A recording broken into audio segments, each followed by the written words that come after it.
Welcome to Gold Derby's roundtable panel on the making of the eight-part Nat Geo Disney Plus Hulu Holocaust-themed limited series A Small Light. I'm News and Features Editor Ray Richmond. Today, I'm privileged to be joined by actresses Bel Powley, Billie Boullet, and Ashley Brooke, costume designer Matthew Simonelli, production designer Marc Holmes, and makeup and hair designer Davina Lamont. Such a pleasure to have you all here today. Belle, let's start with you. As your character is so much the heart and soul of the story, you Mm. portray Miep Gies, the heroine who helped hide Anne Frank and her extended family from the Nazis in Amsterdam. But you don't play Miep as any sort of larger than life saint, but rather kind of as a real human being, simply acting human. That was obviously a creative choice on the part of both you and the filmmakers, I imagine. Yeah, I mean, that was a creative choice, but it was also kind of Meep herself, like until the day she died.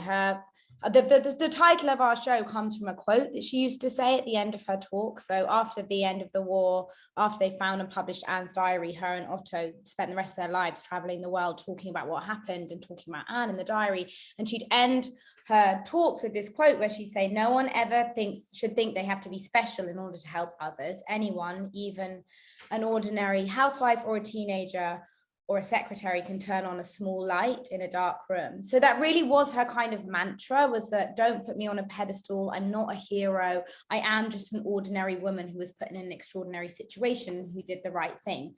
So I think that was everyone's kind of way into this story. And yes, on top of that, our creators, Tony Phelan and Joan Rater, decided to make this period piece in a kind of unusual way, in that it has this kind of modern edge, and it's shown through this day-to-day lens in order to, hopefully make audiences connect more than you would with your kind of like average stuffy historical drama.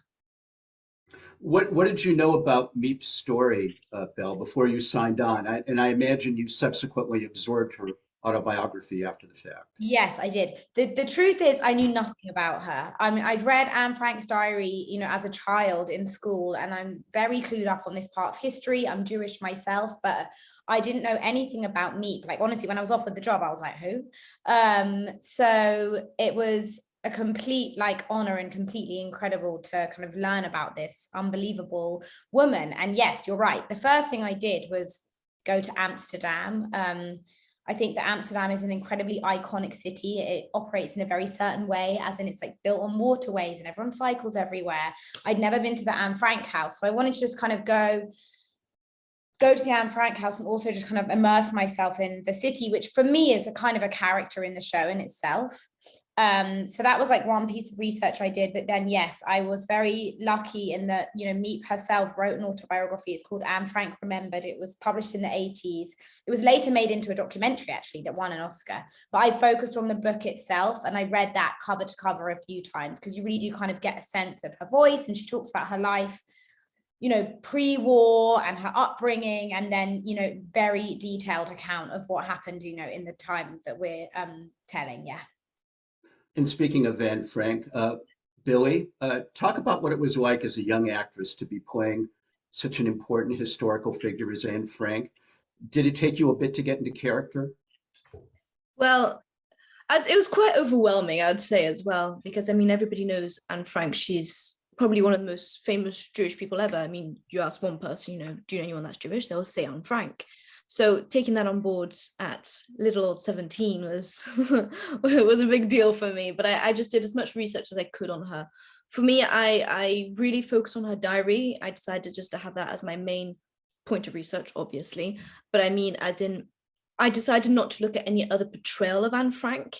And I also decided not to read Miep's autobiography, because I didn't want anybody else's interpretations of her or viewpoints of her to sway me in the way that I would be Anne.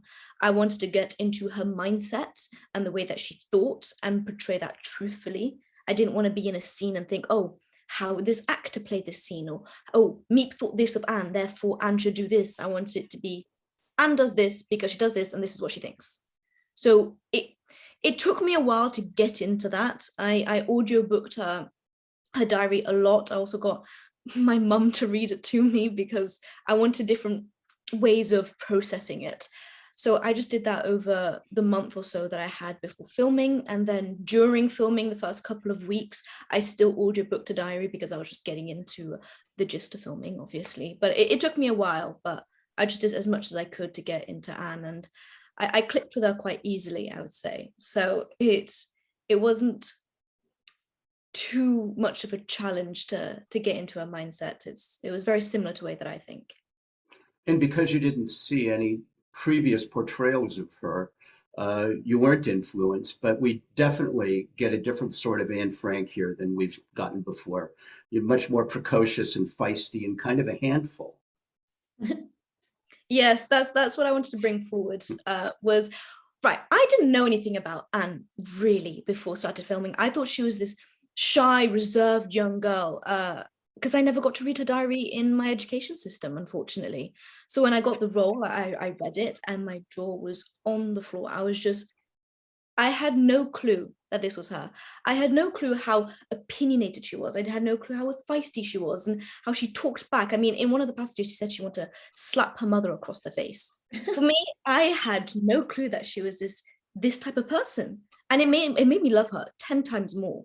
And for me, when I read that, I did my character research was more on that side of Anne, is because I loved it. And I thought, God, I had no clue she was like that. Loads of people must not know that she was like that.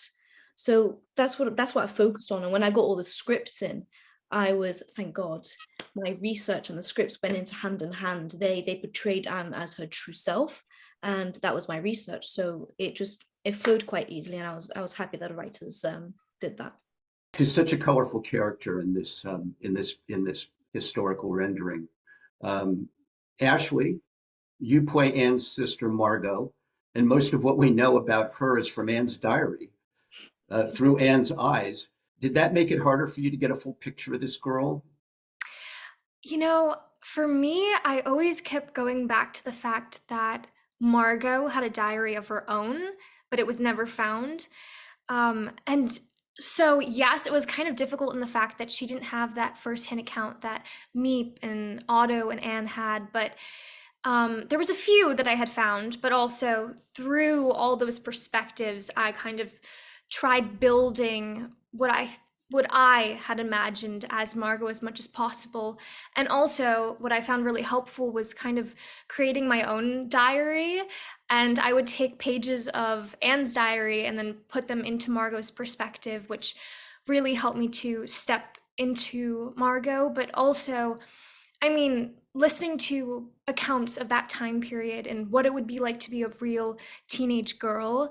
My grandma was a Holocaust survivor, so I was able to watch her testimony, and she was actually around the same age, split in between of Margot and Anne. So her account really helped me step into the fear that they felt on a day-to-day basis. But also just remembering, I mean, she was such a hopeful person, and I just kept going back to the fact that Meep was that hope for Margot and for Anne and for the Frank family. And that relationship was great. And also when I was making that diary of Margot, I just felt like I could relate so much because, I mean, I have a brother of my own. I know what it's like when there's a little bickering, little bits of jealousy between Anne and Margot. So that was helpful in understanding the relationships of it all.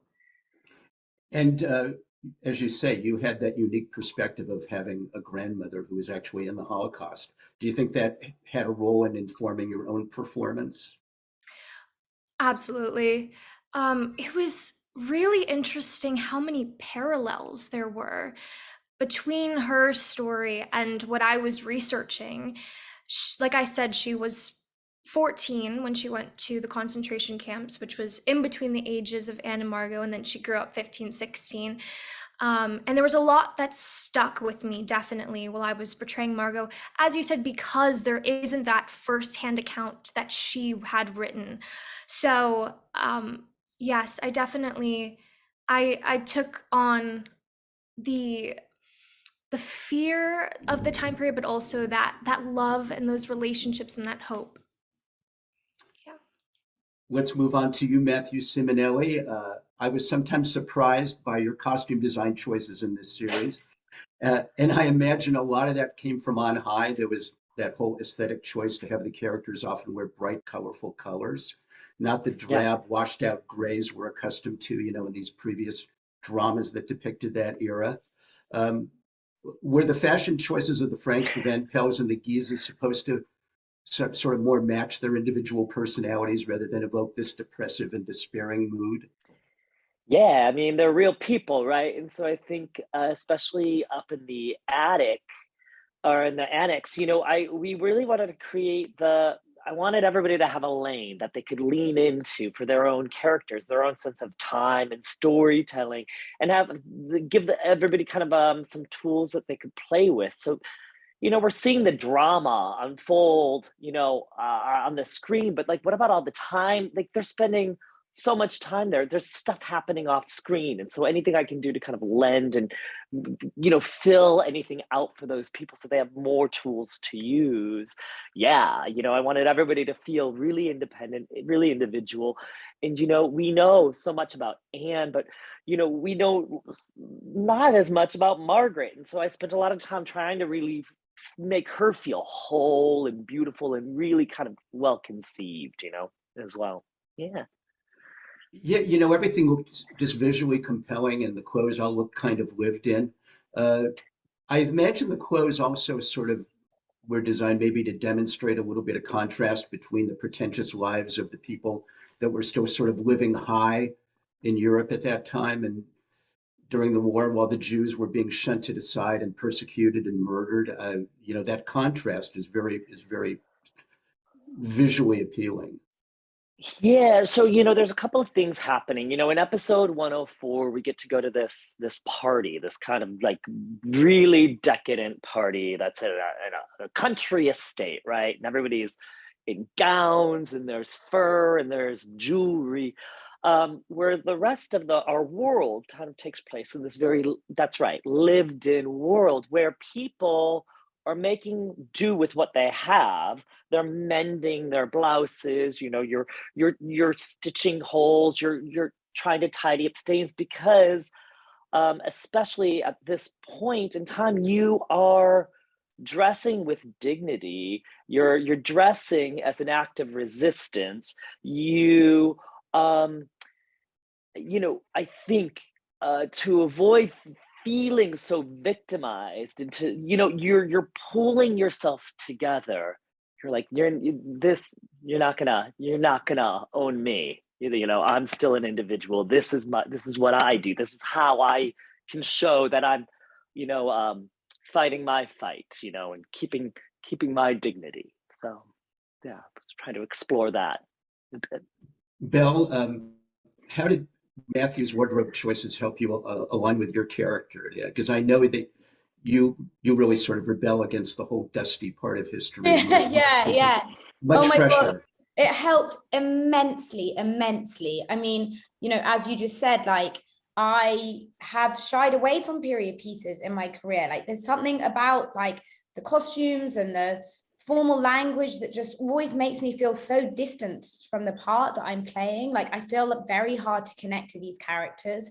And with this, one of the reasons that I wanted to do this project initially is, I knew that Tony and Joan wanted to go for this kind of modern day-to-day lens, as I've already said, where we didn't have to speak in that formal language. I was allowed to kind of improvise and just speak, as I speak as a modern woman. But on top of that, Matthew's costumes, even though everything was so true to the period, it was the way that it was styled that it just felt so tangible and lived in and real. I never felt like I was a actor putting on an outfit from the 1940s. I always felt like Meep, and I felt like me, and I felt like an every woman.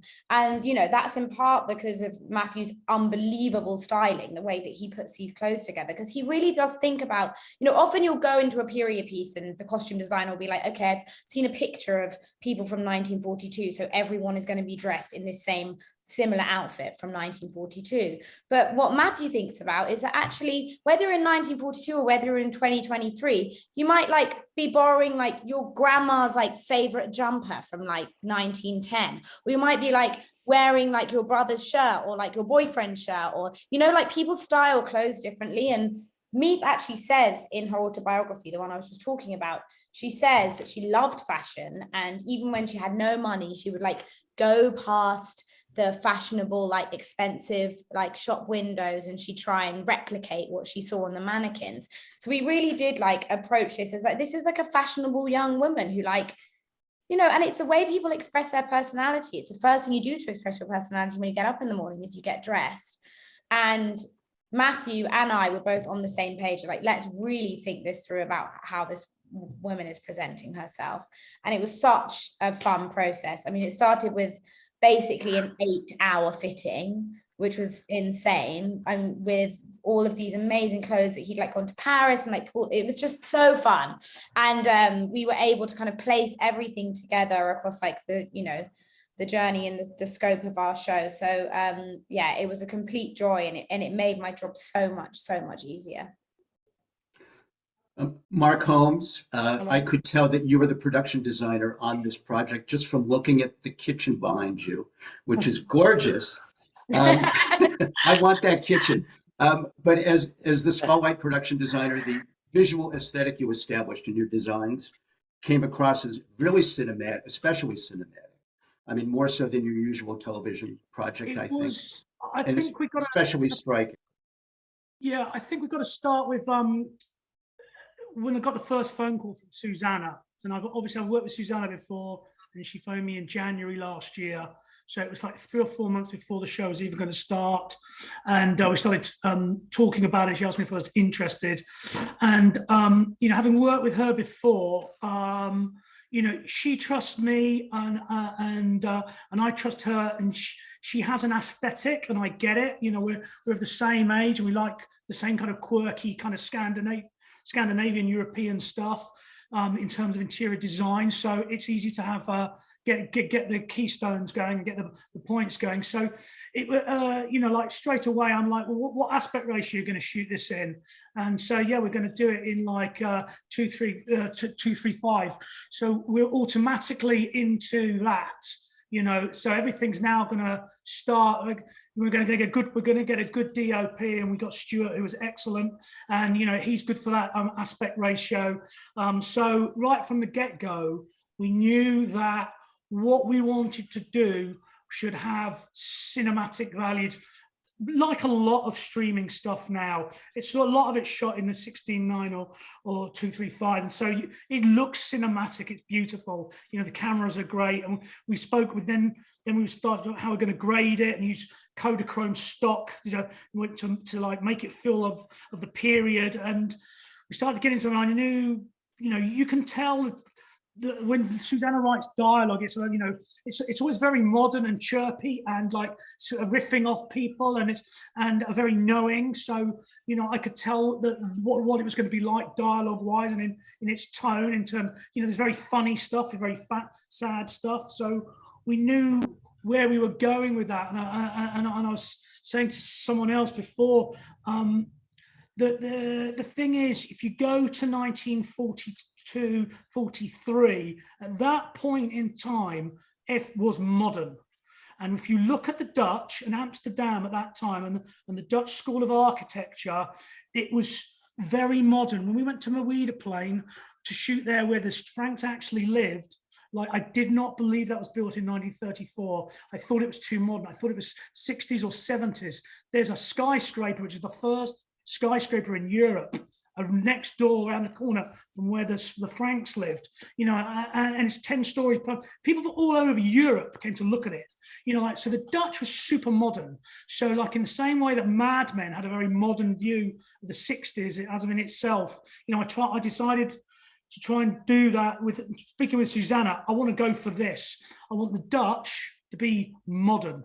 You know, it will still obey the rules, the architecture, the brick and stuff, but it's modern, it's square, and it says that the Dutch are like that in their character as well. It's very, You know, it's like a cross between the Germans and the British, really. Quite a scary mix. But they're very together, very organised. And around Amsterdam, where the Franks lived, they were building all these huge civic housing estates with beautiful buildings that have all been reconditioned that everyone lives in now, and they were brand new then. So we saw them now, and the others will tell you where we were staying and going around. It's just like kilometre after kilometre of these beautiful housing estates, really with a civic pride and upkept, and that really influenced me about how to approach the Dutch. When we went to the civil service building where Jan works, you know, that had to have, again, all squares and geometry. And, you know, luckily when we went to got back to Prague, you know, like obviously Prague is nothing like Amsterdam. You know, like Prague is stone and hilly. Amsterdam is brick and flat. So the only way to link the two geographic places was with an architectural style. So Het Schip, who did all these beautiful brick buildings, luckily this Czech guy called Jan Katera studied under him and built all these buildings in a place called Hradec Kravola. I've just murdered the name of it, but it's outside of Prague. And it looks like Amsterdam. It's got these beautiful 30s buildings, and it all worked with what we want to do, the modernity. And then that, once we had that, where Jan and Miep are going to live and with their step parents and stuff, then the obvious place to go is what are we going to do with the Germans? We're going to make the Germans decadent, like Matthew was saying. You know, like the family who Tess' his boyfriend is, they're bourgeois. They sell motor parts, and they're in with the Germans. So we found this kind of bourgeois place and like did it up. It's all over fancified and stuff, and so that whole ball is, you know, it's decadent. And then that leads us into the SS place where Miep or Bel goes. You know, like, and it's this huge decadent. It was the actual SS headquarters in Prague. Right. It was a Jewish bank, so it's got everything going right for it. And then get the big portraits of Hitler and the flags and everything and all that kind of, you know, like Albert Speer stuff going on, you know, and she has to walk across it, and it's like an ocean, you know, of like just this sense of being on her own. So everything fell into place once you'd got the first few, you know, the foundations built, and it started to find itself. And the color palette is, you know, the thing about, I'll try and finish now. But the thing about it was that I could go on for another hour. I just wish there was a way I could get you excited about your work, Marc. Drugs. The thing about it was that National Geographic, right from the start, be authentic. So you've got to be authentic, but also we've got to take it somewhere, especially with the dialogue and the modernity of the way that they spoke and reacted to each other and their sarcasm and fart jokes and all that kind of thing. You know, like, you know, it needed to have for the frame, the design to frame that kind of storytelling, and then hopefully we did that. You know, we had a great crew, so, you know, and they all got it. So yeah, it was lovely material to work with. Thank you for that. Fantastic. Marc, I want to hire you for my next party. I haven't forgotten about you, Davina, unless I'm remembering it wrong. The hair and makeup on past Holocaust themed projects I've seen is pretty straightforward and serviceable. You know, there are too many horrible things going on for people to worry about how they looked. But that's not the case in your hair and makeup designs. Here it seems like each person has their own kind of individual style, and the hair and makeup help drive that. Even in the annex, the captive families seem to put forth effort to look their best. Yeah, I think, you know, to start off with, I'll say that I was very fortunate to jump onto this show. I came on, I think, like a week or two into filming, so I was a late runner, but I'm humbled and fortunate to be a part of this team and this show. And to start off with, it's just, I never knew the story of Miep. I really didn't. I knew the Anne Frank story, and I love history. I've worked with Nat Geo and a couple of other series, and I love hyperrealism. I love to bring real characters to life. It's what I do well, I think. And so to come onto this show, late game, but to hit the ground running, and everyone was so welcoming, and it was just such a pleasure. So I had to learn really quickly and to get up to speed with what everybody was doing and how everybody was looking, and and to kind of put my little flair on it wherever I could. But things were already set in stone. So I came in, and once I learned that we'd already shot some of the stuff that was in the annex, and then I decided, okay, what can we change from there? And it was stuff like the Van Powells, where we kept Mrs. Van Powell. She wanted to keep stoic and keep this regime of hers of doing her hair and makeup every single day. And so we kind of kept that going for as long as we could for the 2 years that were in there. And then we started to degrade it out where where the lipsticks and the eyeliner started to run out. So we started to show that near the end. And I guess we'd say, well, the men would shave themselves every day because they want to keep perfect, and I guess everybody wanted to carry on with their own lives, and were as much as they could, because I guess for them to keep going, they were hoping that the war was going to finish every day that they were in there. And so yeah, so we kept that going, and I guess until the end, until they got captured. And then you saw the reality of them coming out and into the daylight for the first time. And that was probably one of the hardest scenes that I've ever had to watch of this family. And we didn't take it to the point of, showing, I guess, the disease in skin that doesn't see the sun for 2 years. We didn't take it that far. We took the paleness down, and I researched a lot with skin that doesn't see the sun, and so it was very hard to kind of portray that part of it. So we kept it, I guess, on the lighter side, I want to say. But still, to watch this family come out was probably one of the hardest moments that I've ever seen in my whole career to watch, actually. So much effort, though, was put in from all of you all the crafts people and the actors to make the history come to life. I mean, it's the extra care really shows up on screen. And again, I know, it always comes back to the freshness and the contemporary nature of what you're doing, even though this was something that happened in the 1940s. And the filmmakers went to great lengths to make the story relatable to modern audiences and not this dusty relic of history. Although I know your co-star, Bel and Billie and Ashley, Liev Schreiber, for one, is on record as insisting he likes olden times.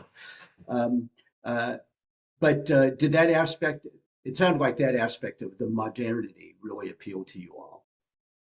Yeah, I think, not just the actors, everyone, it felt to me like everyone was on the same page. We all kind of had the same raison d'etre for making this show, which is that, it's a story that we all know very well. Everyone knows the overarching facts. Like, we know about the 6 million Jews, we learn about it in school. And so what would be the point in making a show about this period of history if we were just bashing people over the head with the same facts they already know?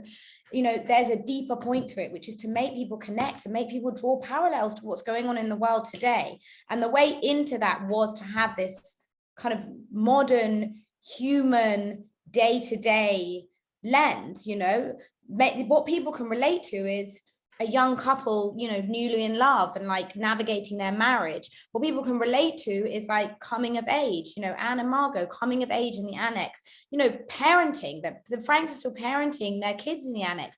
Those human things are the things that people can relate to. And if they can grab onto that, then they might understand the human aspect of going through those things set against this intense political and historical backdrop. For me, that was the reason for making this show. And it certainly felt like everyone was very much on the same page with that, which was a wonderful, wonderful feeling, because you don't get that with every job. You know, it was a very, very special job where, you know, kind of every box was ticked, everyone really got along and everyone was working towards the same end goal. It was a really beautiful thing, for me at least. Yeah, from what I read, the shoot stretched 8 or 9 months. No, 5. Oh, 5 5 months. Okay. I'm inflating it a little bit. 14 weeks. But that everyone got on well. Is that Yeah. true, or did you actually grow to hate each other? No, we got along so well. I mean, Joe and Liev obviously aren't on this Zoom panel, but I can't tell you how great my chemistry was with both of those actors. Like, they were both so brilliant. They have very different processes, but it was just a complete joy to work with both of them, and it goes to say for, you know, for all of the cast. And I do think that, you know, this goes for just being on location, you generally do become more of a family, but I think also, you know, working with this kind of difficult material really did bring everyone together even more. You know, we all kind of emotionally looked after each other and made sure that, you know, we had a few fun karaoke parties on the weekend, you know, and stuff like that. Like, you know, we made sure each other, you know, we lifted each other up and like made sure we, you know, stepped away from work and had a good time with each other outside of, you know, the Holocaust. I would imagine for all you actresses, for you, Billie and Ashley, it was exhausting. It had to be exhausting to play such intense and harrowing scenes consistently. I mean, I know there was joy in there too, but how did you unwind after, you know, the heaviness of some of this stuff? Because Billie and Ashley, you're too young to get drunk, even in Europe, right? Come on, right? Well, I think the legal age of drinking in Europe is 18. not Yeah. 20. Okay, so you could. Not 21. Yeah. No, it's hard because it's a very, very tough subject, and it is hard to step away from. I don't think you can 100% come off set and not be affected by it every single day. You can just unwind as much as you can do. You surround yourself by people that you can distract yourself with until you go back to work the next day. But I'd say, you know, even when we weren't filming and we were just waiting, you know, for the other shots to be set up, we were all there, we were all talking. It was never complete solemn sadness, you know. It was nice that everybody there was a complete joy. Even, you know, the showrunners were there all the time, the directors, we all got on so well off camera. So it didn't feel like such a distressing thing to go through, because you had so many people surrounding you and so many people helping you and chatting to you about different things, and you go off set and you still see them. You know, it was easy to unwind. You don't 100% come away from it, but definitely 95%, which I think is good enough. They're talking about all the good, but I hated everyone. No. Yeah, a little honesty, thank you. No, this cast was just so incredible to work with. Such talented and kind, grounded people. And so are Tony and Joan, who are the showrunners. I mean, they just kind of welcomed in as like this little family, which was incredible. And like you said, there's days that, you know, it was really hard. I remember being in Amsterdam. I think that was the toughest time for me, was when we had those 3 weeks in Amsterdam, and I felt like I was staying in the room more than going out so much, just because you feel the weight of the project and the characters, what we're trying to portray. And also we shot right outside the Frank family apartment, which was pretty like an emotional day, especially for me. But what I loved is, like, when we just had a premiere in Amsterdam, and it was so nice to go back there and kind of celebrate what we had accomplished and had done. I think it was just, I love the way that Tony and Joan had this sense of respect for the Frank family, for Meep and Jan, but also they just, these people, I just feel like I've grown to just love them so much throughout this process. So yeah, it was definitely also, we hung out. So we were able to kind of shake off those feelings together, which was really nice. And for the craftspeople, for you, Matthew and Marc and Davina, it seemed like this really was such a labor of love, and that you don't always have the kind of experience on a project that you had on this, where you're so proud of the work you're doing. And I imagine you were on set the whole time, or at least a majority of the time. Did you feel like, oh my God, this is a magic project while you were doing it? I did. I think the thing is, when the writing is so good, it gives you such a great foundation to when you have a great writing and you have freedom to creatively express yourself, which Tony and Joan and Susanna all gave us lots of freedom to kind of explore our art. So when you have great writing and freedom to explore your art, every second of this is an opportunity to say something. And then we have all these wonderful actors, which we're all collaborating with. And I'm collaborating with Davina, and I'm collaborating with Marc, and we're all talking about colors and texture. And then, I'm talking to Billie about socks, or Ashley about flowers. And then we're having an 8-hour meeting with Bel and trying to figure out exactly what we want to say and when we want to say it. It was nonstop, and so, yes, obviously the material is tough and hard and all this stuff. But when you are able to express yourself and have such a level of creative output and freedom in making art, it feeds your soul at the same time, So there's this kind of give and take. So yes, we're dealing with this hard material, but we're also working it out through our art, through our own process too. I'm really grateful for it. It was a huge growing opportunity for me. Yeah. Davina, same thing, same idea. Yeah, I definitely do. Like I keep saying, I'm very humbled to be a part of this project, and I really am. I think it's a story that needed to be told, and I think it was the perfect timing actually to bring a story like this out into the world, knowing what we know today of what is going on out there. And I think that to step into the shoes of Meep and to watch her journey is like watching any young person today and hoping that they would step up also and fight the fight. And I just I loved every minute of it. And I just feel very blessed to just I keep saying it, but I really do. I just think it's a fantastic story, and I'm just so grateful that this has come out at this point in time. Yet, just building on what you just said, Davina, we all watch a show like this, wondering if we'd have anywhere near the courage and fortitude of those people that you're depicting in A Small Light. I mean, do you think people were just built differently back then? I think you've alluded to that, Bel. No, I think this is what Meep wanted everyone to believe. It's and this is why she wanted us to see her as this kind of every woman. I think that we all are wired to know what the right thing to do is, and I think that we all have that good inside of us. It's just about whether we're brave enough to execute it, and that's something really that was what was so special about Meep, is that she just had this unwavering sense of right and wrong. She had an incredibly strong moral compass, and she did the right thing without hesitation. And I think that's what we can learn from her. I think we know what the right thing to do is, we have that inside of us. It's about just being brave enough to do it, which she was.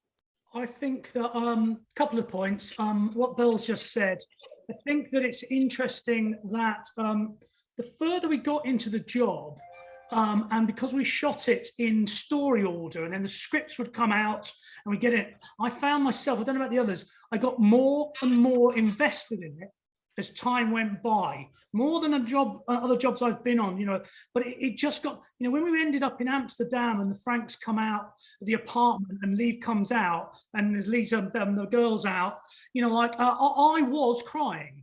I was standing next to John on the other side of the street with the second camera, and I was crying because you just knew that the guy was putting his children into the back of this lorry, and because we know the ending. This is the point of it.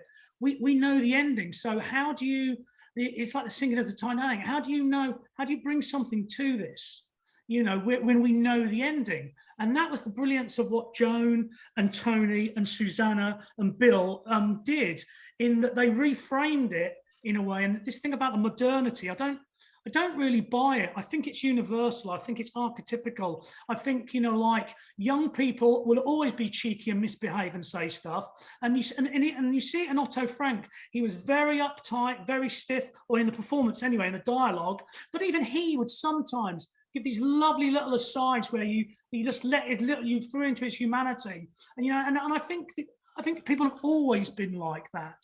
You know, just because we're used to black and white movies from the 30s, where everyone's, especially if it's English, where everyone's speaking pronounced English. And, you know, like, I don't think real people were like that. You know, like, I don't think, you know, George Orwell, when he wrote The Road to Wigan Pier, the people he was speaking to really were like that. And of course, there was some uptight, and there was keeping up appearances. It happens now, it happened then. But so I don't totally buy that modernity thing. I think it's always been there. You know, like my grandparents would have been, you know, the same age as, you know, like, well, my dad was the same age as the Frank children, and he had a sense of humor, and they messed about in the war, and I spoke to him. So I think it's, you know, this is what's great about this project, is that it's just, you know, reframed it and shone a light on the edges, on the penumbra, and that's where the most interesting stuff happens.